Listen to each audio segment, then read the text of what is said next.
नमस्ते दोस्तों, कैसे हो आप? आज हम देखेंगे आईपीपीबी एग्जीक्यूटिव ऑफिसर की जो एग्ज़ाम होने वाली है इसके लिए कुछ इम्पोर्टेंट क्वेश्चंस और जीडीएस टू यूनिट्स के लिए भी ये इम्पोर्टेंट क्वेश्चंस है। तो क्वेश्चन को स्टार्ट करेंगे। इससे पहले अगर आप फर्स्ट टाइम हमारे चैनल पे विजिट कर रहे हो तो सबसे पहले रेड बटन दबा के उसको सब्सक्राइब करें और जो बेल का आइकन होता है उसे भी दबाएं ताकि आपको नया वीडियो अपलोड करने के बाद आपको नोटिफिकेशन आए। तो फर्स्ट क्वेश्चन हम देखें। कल हमने एक क्वेश्चन पूछा था कि क्वेश्चन होता कि एक्टिनोमीटर नामक से क्या नापते हैं। तो इसका आंसर है एक्टिनोमीटर से सौर विकिरण की तीव्रता नापते हैं। अगला क्वेश्चन है पेरिडाइस।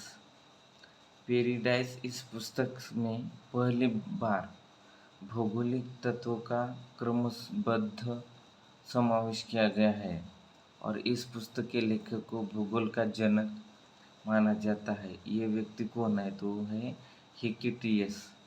हेकेटियस शुष्कता को सहन कर सकने वाले प्राकृतिक वनस्पति क्या कहलाते हैं? जीरोफाइटिक। जीरोफाइटिक कहते हैं। शुष्कता को सहन करने वाली प्राकृतिक वनस्पति को जीरोफाइटिक कहते हैं। इटली में लाल बारिश जिसे रक्तवृष्टि कहते हैं कराने वाली हवा का नाम क्या है? इटली में लाल बारिश होती है और उस लाल बारिश को रक्तवृष्टि कहते हैं। और ये कौन से हवा से उत्पन्न होती? तो वो है सिरोको। इस हवा से सियाचिन ग्लेशियर स्थित है लद्दाख में। सियाचिन ग्लेशियर ये एक स्थान है। वो स्थान कहाँ पे स्थित है? तो वो लद्दाख यानी जम्मू कश्मीर के पास है। किस पर्वतमाला को सह्याद्री के नाम से जाना जाता है? तो पश्चिमी घाट को। जो पूर्व घाट और पश्चिमी घाट ऐसे दो घाट है, इनमें से पश्चिमी घाट में पर्वतमाला की सह्याद्री के नाम से सह्याद्री को पश्चिमी घाट के नाम से जाना जाता है। सह्याद्री के स्थान पे जो पर्वत है उस पर्वतमाला को सह्याद्री की पर्वतमाला को पश्चिमी घाट के नाम से जाना जाती है।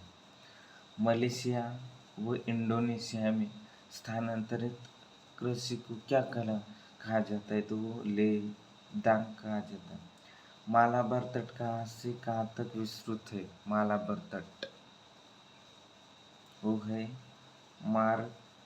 मागोआ से तिरुवनंतपुरम तक है। दक्षिण गोलार्ध में सबसे लंबा दिन कब होता है? तो वो है 22 दिसंबर को। दक्षिण गोलार्ध में सबसे लंबा दिन कब होता है? तो 22 दिसंबर को। हम क्वेश्चन बनाते समय पहले क्वेश्चन बताते हैं और बाद उसका आंसर बताते हैं और दिखाते भी हैं। इसलिए हम अपने अगर किसी वीडियो को फर्स्ट टाइम देखो तो आप दोबारा उसे देख सकते हैं और जैसे ही वीडियो में क्वेश्चन बताए तो उसका आंसर तुरंत अपने दिमाग में दीजिए और बाद में उसका आंसर तो वीडियो में मिलेगा, लेकिन आपको पता चलेगा आपको फर्स्ट टाइम वीडियो देखने के बाद आपको कितना याद है या वीडियो में जो क्वेश्चन बताते हैं उसका आंसर कितने आ रहे हैं। क्योंकि क्वेश्चन जैसे क्वेश्चन बताने के बाद तुरंत ही आंसर नहीं दिखाती है या बताते नहीं, बाद में बताती है, क्योंकि हम स्क्रॉल करके क्वेश्चन और आंसर बता रहे हैं। तो ये आपको इस टाइप की वीडियो का बेनिफिट हो जाएगा। अपने जैसे क्वेश्चन बताए तुरंत अपने दिमाग में उसका आंसर दीजिए और बाद में तो वीडियो में आंसर मिलेगा तो आपको पता चलेगा कि आपको दिमाग में कितना याद है और कितना आता है। सो दक्षिण गोलार्ध में सबसे लंबा दिन कब होता है? तो वो 22 दिसंबर को। पृथ्वी को गोल बनाने वाला प्रथम विद्वान कौन था? आंसर दीजिए। पहले आंसर दिमाग में दीजिए, अगर आपका सही हो तो भी पता चलेगा, और रॉन्ग हो गया तो भी पता चलेगा। तो इसका आंसर है पाइथागोरस। पृथ्वी को गोल बताने वाला प्रथम विद्वान कौन था? तो वो पाइथागोरस, गोल बताने वाला। चेन्नई के निकट स्थान पर नाभिकीय ऊर्जा संयंत्र की स्थापना की गई है? तो वो है कल्लक्कम में। विक्टोरिया झील किन देशों के बीच अंतर्राष्ट्रीय सीमा बनाती है? विक्टोरिया झील है, वो झील किन देशों के बीच अंतर्राष्ट्रीय सीमा बनाती है? तो वो है तंजानिया और युगांडा के बीच। टांजानिया यानी तंजानिया और युगांडा के बीच, ये दो देशों के बीच विक्टोरिया झील अपनी अंतर्राष्ट्रीय सीमा बनाती है। उत्तराखंड में टिहरी बांध किस नदी पर है? उत्तराखंड में जो बांध है टिहरी बांध नामक से, वो किस नदी पर बना है? टिहरी बांध नाम। तो वो है भागीरथी नदी पर। उत्तराखंड में भागीरथी नदी है, और उस भागीरथी नदी पर टिहरी बांध बनाया जा रहा है। दामोदर घाटी परियोजना का विस्तार किन किन राज्यों में? दामोदर घाटी परियोजना है, और इस परियोजना का विस्तार कहाँ से कहाँ और विस्तार कहाँ तक है, कौन से राज्य में है? तो ये है झारखंड तथा पश्चिम बंगाल। झारखंड तथा पश्चिम बंगाल, ये जो भारत के दो राज्य है, उस दो राज्यों में दामोदर घाटी परियोजना का विस्तार है। कैरिबियन सागर और प्रशांत महासागर कौन कौन से नहर जोड़ती है? कैरिबियन सागर है और प्रशांत महासागर, ये दो महासागर है, और इन दो महासागर को कौन सी नहर जोड़ती है? तो इसका आंसर है पनामा नहर। पनामा नहर, ये नहर कैरिबियन सागर और प्रशांत महासागर को जोड़ती है। जापान का सबसे बड़ा द्वीप कौन सा है? बताइए, जापान का सबसे बड़ा द्वीप कौन सा है? तो जापान का सबसे बड़ा द्वीप है होन्शु द्वीप। ये क्वेश्चन इसके पहले वीडियो में भी हुआ है। जापान का सबसे बड़ा देश कौन सा है? होन्शु द्वीप। होन्शु द्वीप। गुजरात में ताप्ती नदी पर कौन सी परियोजना स्थित है? गुजरात में ताप्ती नदी है, और उस ताप्ती नदी पर कौन सी परियोजना स्थित है? तो है काकरापार परियोजना। काकरापार परियोजना।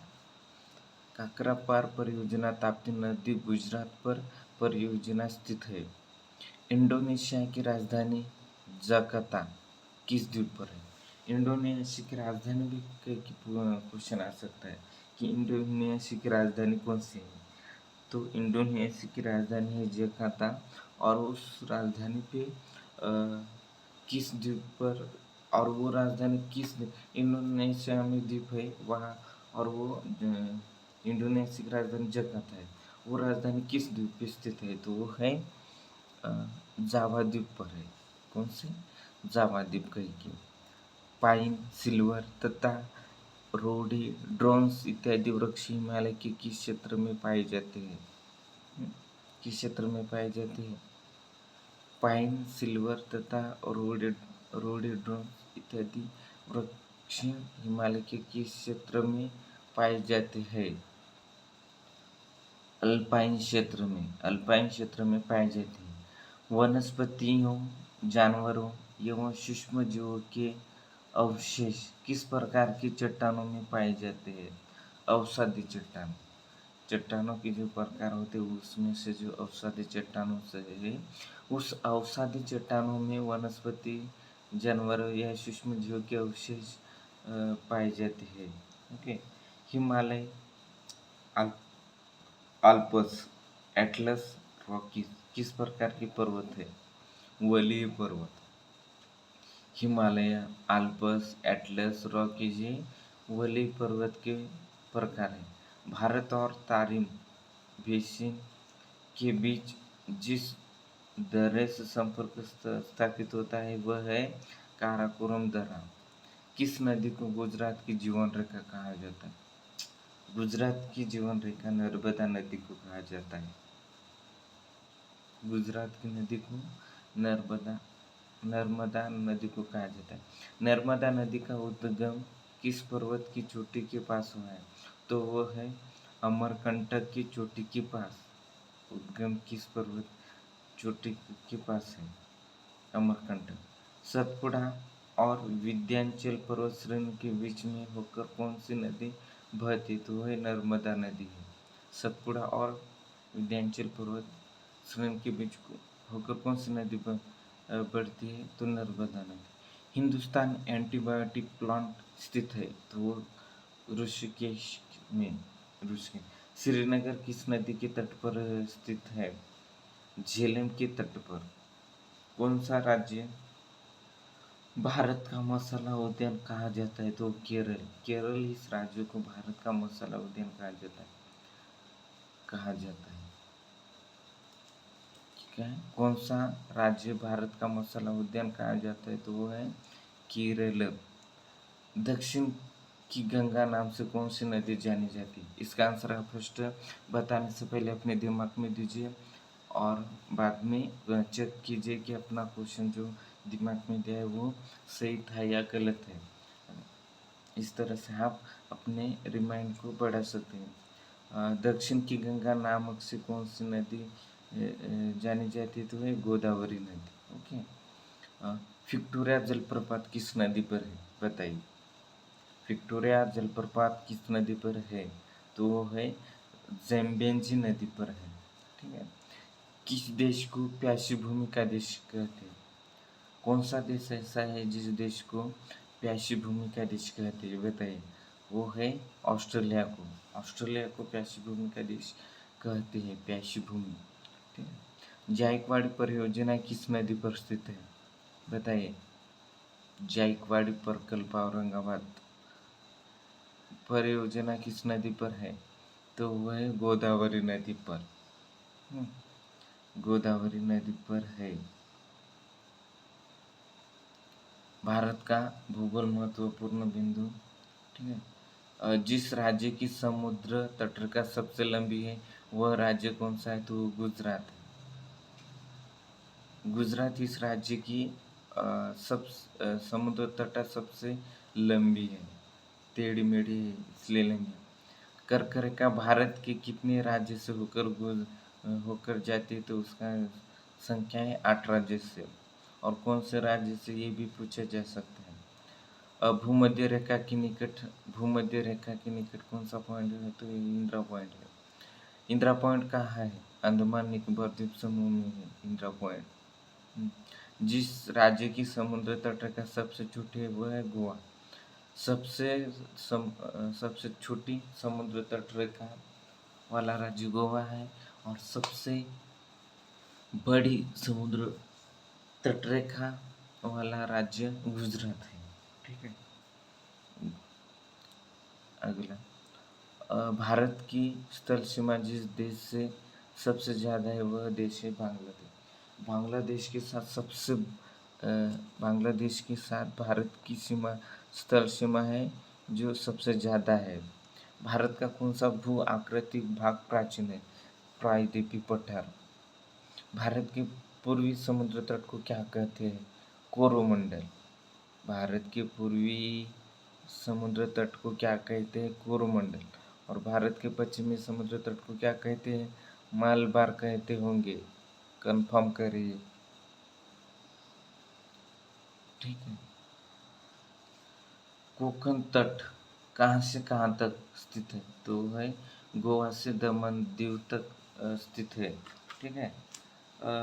लक्षद्वीप समूह के द्वीपों की उत्पत्ति कैसे हुई? तो वह प्रवालों द्वारा हुई। लक्षद्वीप के द्वीपों की उत्पत्ति कैसे होती है? प्रवाल द्वारा हुई। न्यूमीर द्वीप है अंडमान सागर में। न्यूमीर द्वीप कौन सी द्वीपीय भारत व श्रीलंका के बीच है? रामेश्वर। रामेश्वर है। भारत और श्रीलंका के बीच द्वीप है वो रामेश्वर है। लक्षद्वीप समूह के कुल द्वीपों की संख्या कितनी है? 36। लक्षद्वीप जो लक्षद्वीप पर कितने कुल द्वीप है? तो 36 है। लक्षद्वीप समूह में कुल कितने द्वीपों पर मानव रहते हैं? 36 तो द्वीप है, लेकिन उन द्वीपों में से कितने द्वीपों पर मानव रहते? तो वो है 10 है।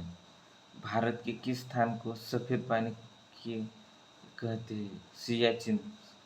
सियाचिन को सफेद पानी कहते हैं। सियाचिन इस स्थान को सफेद पानी से भी जाना जाता है। भारत में शीत मरुस्थल कहाँ है? तो है लद्दाख में। भारत की देशांतर स्थिति क्या है? 68 डिग्री 7 मिनट से 97 डिग्री 25 मिनट तक है। भारत में केंद्र शासित प्रदेशों की संख्या कितनी है?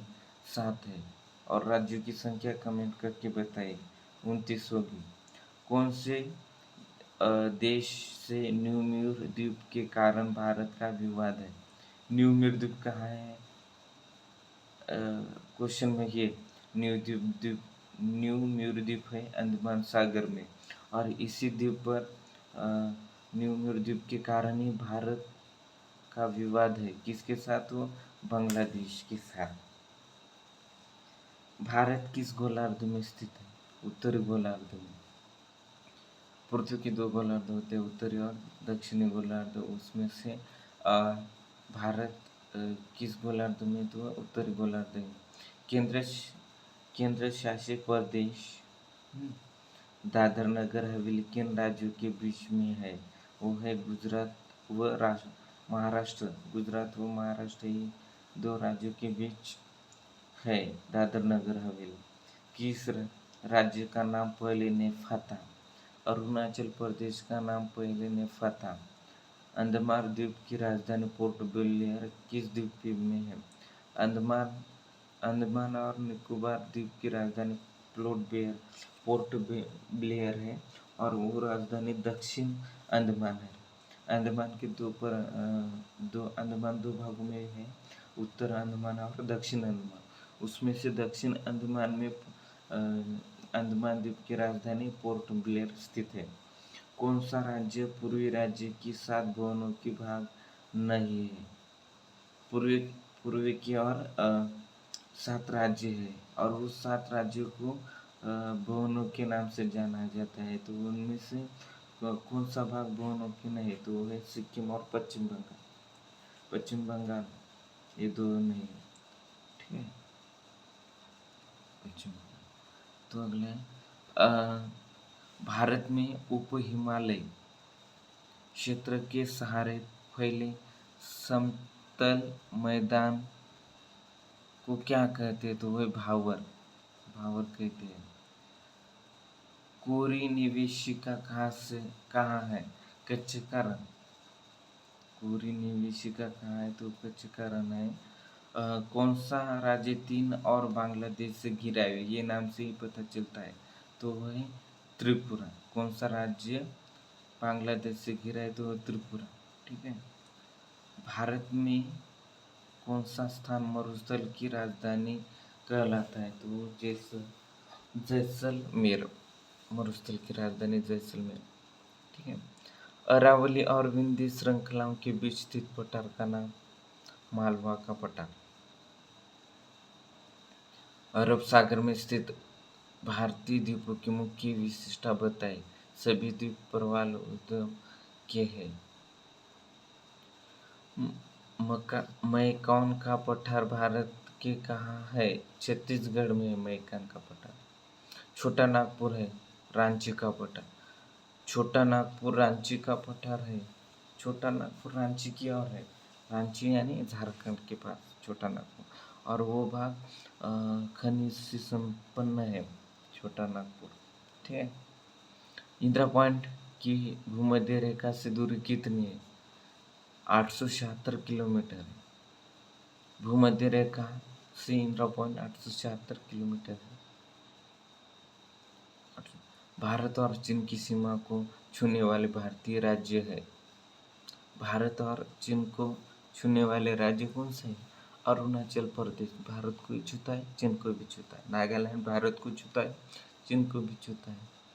मणिपुर ये भारत को भी छूता है और चीन को भी छूता है। ये मिजोरम वैसा ऐसे टोटल 5 राज्य है। दक्षिण भारत की सबसे ऊंची चोटी कौन सी है?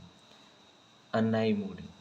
भारत के 2 भाग है, उत्तर भारत और दक्षिण भारत। उसमें से दक्षिण भारत सबसे ऊंची चोटी है अनाईमुड़ी। सबसे पहले इंडिया शब्द किस अ, भारत के लिए किस भाषा में किया गया था? ग्रीक। ग्रीक वो ऐसी भाषा है जिस भाषा में इंडिया शब्द फर्स्ट टाइम उल्लेखित किया था। ग्रीक इंडिया शब्द। प्राचीन भौगोलिक मान्यता के अनुसार भारत कौन से द्वीप का अंग हुआ करता था? वो जम्बू द्वीप का अंग करता था।